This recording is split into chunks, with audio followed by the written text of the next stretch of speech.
You know, I bought this series of games on a whim. I saw them on sale, and remembered the words of my best friend telling me to one day give them a shot. I love the Bayonetta games, so I should play the inspiration. Never did I expect that I would go through such a whirlwind of quality. I mean, I have not had this level of mixed thoughts on a game series since Sonic. I've asked myself why a lot of times throughout my run through the series.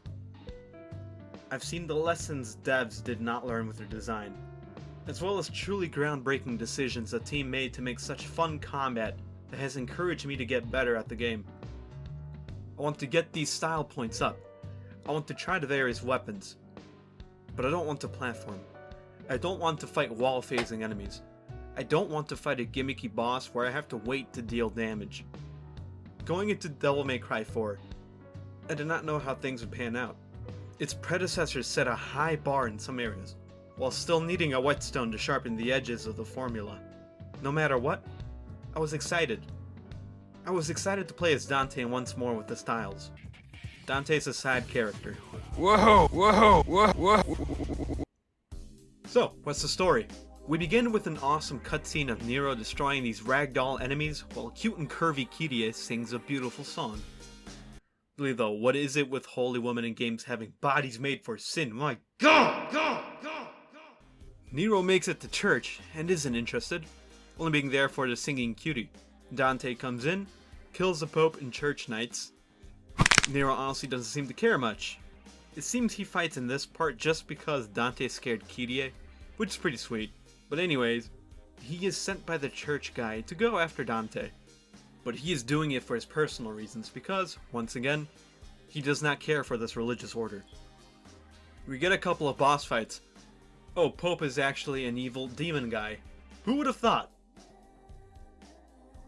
This game's horny! So actually this guy is the one who released these demons so he can save these people. What is his story? Does he want power and fortune? Cause he clearly already has it. Does he want bitches? Cause it's already a little late for a career change. Oh yeah, Dante's here. What the hell is this? Yeah, the story sucks. DMC3 was nothing special story-wise, but it was consistent. The characters had real stakes and motivations. In comparison, Nero's and Dante's motivations feel so much shallow. I like Kyrie, but I don't love this character. She's basically just singing Princess Peach. The pieces they do give you of her, however, are nice. And if DMC5 steps it up in the story department, I can easily see her being the voice of reason for the emotional Nero.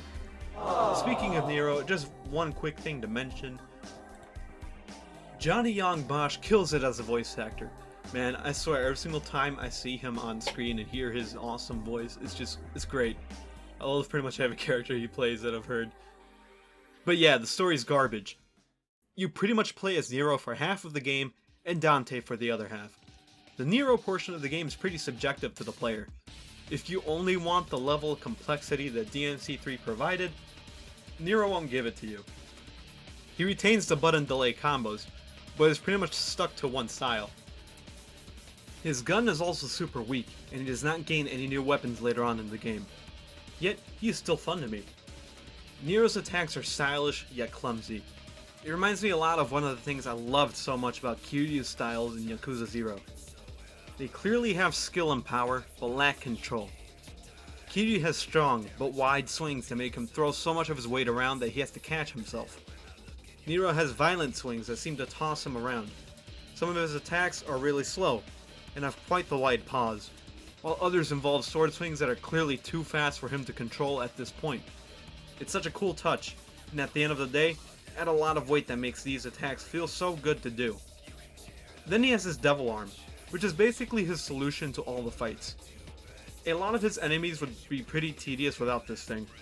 It acts like a grapple, making it easy to keep airtime and to keep a flow going, as well as providing simple grapple challenges that act as platforming sections, but without the crappy platforming, that is.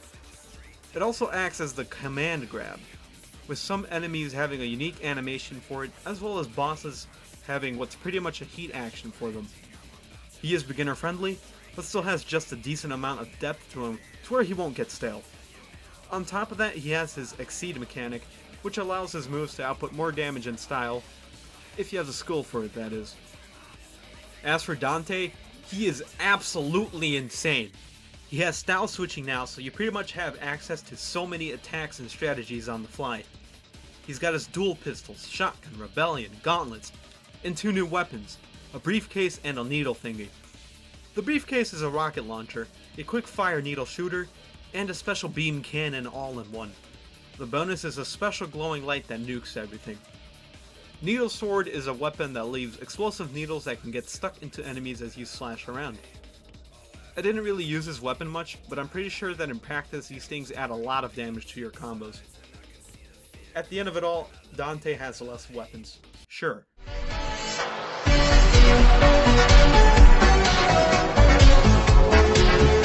But thanks to style switching and having access to all weapons at once, he has never been more complex, and it can be overwhelming at times. This didn't stop me from trying out all of the styles in the style switching battle playstyle. I mostly switched between Gunslinger and Swordmaster, but Royal Guard and Trickster also saw utility out of me. We do run into problems with Dante though, and it's once again because of the enemies he faces. You see, Dante pretty much replays Nero's levels, but with annoyances, and most importantly, the same enemies. Big problem with that. These enemies were built for Nero, not for Dante. Dante can get through them fine, but there is a level of tedium to it. Where Nero gets through enemies' defenses with the push of a button, Dante struggles to make a Frost Demon stagger. And don't get me started on the lightning guy. I don't care how much you insult me in the comments, that thing is frustrating as hell. Dante also refights Nero's boss fights except for the good one. Now the other 3 aren't bad, they're better than a lot of DMC3's mediocre to bad fights, but there is a reason for why Kratos is much more satisfying than these 3. These 3 are kind of there to just get hit. They fight back, sure, but all of them are so big that there would not be much to do other than to have stationary attacks. It doesn't help that they each have moments of not doing anything. It's supposed to make the player feel like they just broke through their defenses in order to get the big hit, but they weren't defending much to begin with.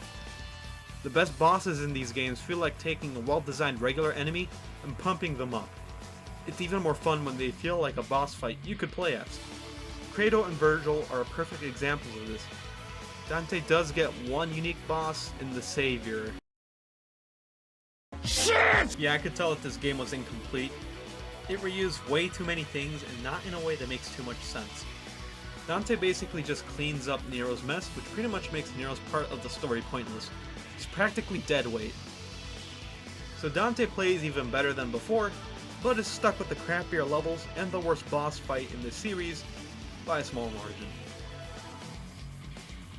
Dante isn't the only one with some bad levels. Nero gets 2 sections with dice rolling. They are not hard by any means, but serve to waste your time. While I won't go into some of the game's many moments where I had trouble in suspending my disbelief, the second dice rolling section is inside the giant savior. How does this make any sense? It isn't even the first time in DMC history that the protag has been fighting and exploring a giant's innards. Well, I think we should return to a good note. This is the first time in the series where I honestly think the music that I liked in the game is pretty good. Nero's battle theme pumps me up for battles and reflects how he is fueled by emotion. Kyrie's song is a pleasant theme that I loved hearing at the start of missions or at the statue shop. Everything else was, once again, good, but I can't for the life of me remember any of it. After beating the final boss, we are treated to a nice, wholesome moment between Kyrie and Nero, and I think it's just a nice, cute moment.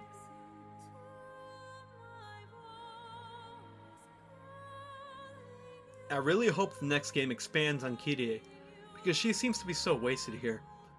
I also kinda like Nero. Sure, he isn't Dante. But I'd like to see DMC5 expand on Nero's conflicting issues of Dante's and Virgin's perspectives. Please don't take this as anything deep, the games really are not. After finishing this game, I took some time to think about how I felt. What has it all summed up to? How does it compare to the previous entries? It is honestly mixed for me. On some days, I could say 3 is the best one so far. On others, I could say 4 is the best one so far. 3 has major flaws, but the gameplay highs are just so high. 4 is more balanced, but has more lows, and one of, if not the worst one at that. I've seen the reviews and heard some praise from my brother on DMC5. This will either live up to the hype, or be what I consider another good, but not great, game. This has been Milky Slim. Take care, everybody.